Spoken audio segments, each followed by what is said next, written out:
Hello বন্ধুরা, সবাই কেমন আছো? আশা করছি সবাই ভালো আছো, আমিও ভালো আছি। নতুন আর একটা ব্লগ নিয়ে তোমাদের সামনে চলে আসি। এখন তো সবাই জানো তালের বড়া খাওয়ার সময়। এই দেখো আমার শ্বশুরমশাইকে দিয়ে নারকেল কেটে নিলাম।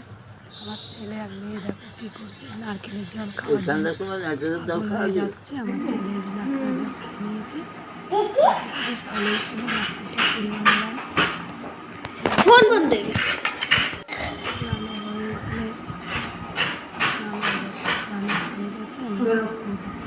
পুরানো হয়ে গেছে।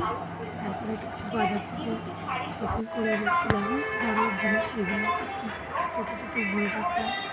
রেখে এই যে মাখানো হয়ে গেছে আমার, যে তারপর মাখিয়ে নিলাম। এবার কড়াইতে দেবো। কি তালের বড়া খেতে পছন্দ করে আমাকে কমেন্ট করে জানিয়ে।